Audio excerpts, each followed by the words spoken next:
کہ ہمارے ہاں جو توحید کا مفہوم یہ سمجھا جاتا ہے کہ بس غیر اللہ وہ کوئی چیز ہی نہیں ہے، یعنی اللہ سبحانہ و تعالیٰ کے سامنے تو ان کی کوئی حیثیت ہی نہیں ہے۔ السلام علیکم ورحمۃ اللہ۔ مفتی صاحب شاید آپ کے وہاں توحید کو یہی سمجھا جاتا ہوگا، لیکن اس طرح کی توحید انجینئر صاحب تو بیان نہیں کرتے۔ مجھے حیرت ہے کہ مفتی صاحب آپ کیسے انجینئر صاحب کا موقف جانے بغیر ان کا رد کرنے کی کوشش کر رہے ہیں۔ ایسا لگ رہا ہے کہ آپ انجینئر صاحب سے نہیں کسی اور سے اختلاف کر رہے ہیں۔ سب سے پہلی بات جو آپ نے یہ کہا کہ انجینئر صاحب ابھی تک وہابی افکار و نظریات سے جان نہیں چھڑا پائے ہیں، یہاں پر میں یہ سمجھتا ہوں کہ جس چیز کو آپ توحید کہیں وہ دراصل وہ وہابی افکار ہیں کہ جس سے ابھی تک آپ جان نہیں چھڑا پائے۔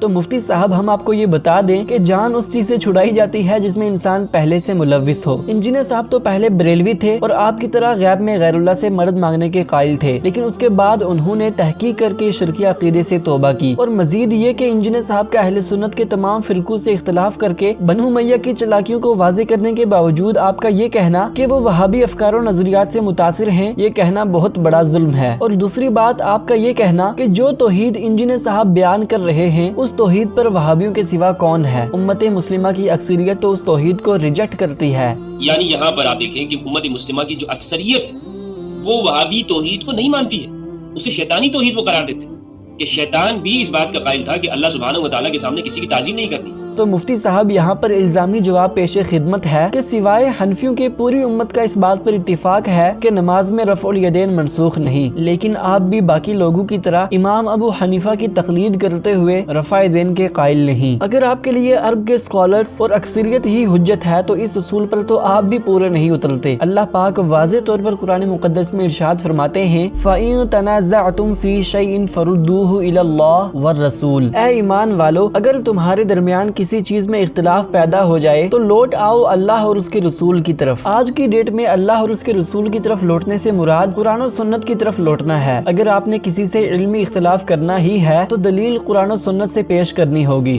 یعنی آپ یہ دیکھ لیں کہ جو توحید آپ بیان کرتے ہیں اس پر وہابیوں کے سوا اور کون ہے؟ اور عرب کے اندر دیکھ لیں، عرب کے بڑے بڑے علماء اور اکثریت ان کی وہ صوفی ہے یا شیعہ ہے۔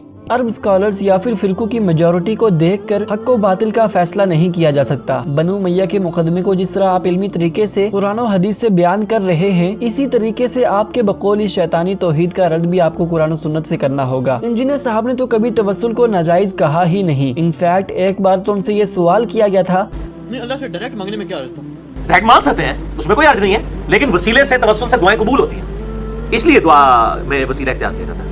یہ آپ صلی اللہ علیہ وسلم نے تعلیم فرمایا ہے، ایک آدمی سے دعا کروائیں، ظاہر ہے اس کی دعا قبول ہو۔ انجینئر صاحب تو صرف یا علی مدد یا غوث اعظم المدد کہنے کو شرک کہتے ہیں۔ اس کی نفی انجینئر صاحب نے نہیں بلکہ قرآن پاک میں اللہ پاک نے بذات خود فرمائی ہے۔ چنانچہ اللہ پاک فرماتے ہیں امن یجیب المضطر اذا دعا، بھلا بتاؤ تو صحیح کون قبول کرتا ہے بے قرار کی فریاد کو جب وہ اللہ کو پکارے، اور دور کرتا ہے تکلیفوں کو اور تمہیں زمین میں اگلو کا خلیفہ بناتا ہے۔ کیا اللہ کے ساتھ کوئی اور معبود بھی ہے جس کے اندر یہ سب کوالٹیز موجود ہوں؟ اللہ پاک نے یہاں واضح طور پر غیب میں غیر اللہ سے مدد مانگنے کی نفی فرما دی ہے۔ کتنی عجیب بات ہے نا کہ جب آپ کلمہ گو مشرک کے شرکی عقائد کا دفاع کریں اور اس آیت کو زیر بحث نہ لائیں۔ اس کے علاوہ بھی بہت سی آیات میں غیب میں غیر اللہ سے مدد مانگنے کی نفی فرما دی گئی ہے۔ مکمل مقدمے کو سمجھنے کے لیے آپ اس ویڈیو کو دیکھ سکتے ہیں۔ اہل تشیع اور بریلویوں کے عقیدے پر انجینئر صاحب انہیں ہندوؤں کی طرح مشرک نہیں کہتے بلکہ ان کے لیے کلمہ گو مشرک کی ٹرم کو یوز کرتے ہیں۔ اور باقی آپ کا یہ کہنا کہ وہابی یا پھر انجینئر صاحب کی اس توحید سے تعظیم کا پہلو ختم ہو جاتا ہے، تو ہم آپ کو یہ بتا دیں کہ یہ بات ہمیں کبھی محسوس ہوتی ہی نہیں، کیونکہ جن کی تعظیم کی طرف آپ اشارہ کر رہے ہیں انہوں نے بھی اسی توحید کو بیان کیا ہے۔ خیر اگر آپ نے اپنے اس مقدمے کو قرآن کی کسی آیت سے استدلال کر کے بیان کیا ہوتا تو ہم مزید کلام کرتے۔ باقی آپ مفتی صاحب جو انجینئر صاحب کی طرح مسلمانوں کے ذہنوں سے تکفیری سوچ کو ختم کرنے کی کوشش کر رہے ہیں وہ قابل تحسین ہے۔ ہم آپ سے بہت محبت کرتے ہیں کیونکہ آپ اتحاد امت قائم کرنے کے لیے لوگوں کو متحد کر رہے ہیں۔ بہت کم ایسے لوگ ہوتے ہیں جو مدرسے کے فرقہ واریت کے ماحول سے نکل کر تمام فرقوں کو آپس میں متحد کرنے کی کوشش کریں۔ اللہ پاک سے دعا ہے کہ اللہ پاک آپ اور ہم سب کو استقامت کے ساتھ دین کی خدمت کرنے کی توفیق بخشے۔ آخر میں آپ تمام بھائیوں سے بھی گزارش ہے کہ کمنٹ سیکشن میں اپنے تاثرات بھی پیش کریں۔ امید ہے کہ یہ ویڈیو آپ کو پسند آئی ہوگی۔ ملتے ہیں اسی طرح کی نئی ویڈیوز کے ساتھ، تب تک کے لیے اللہ حافظ۔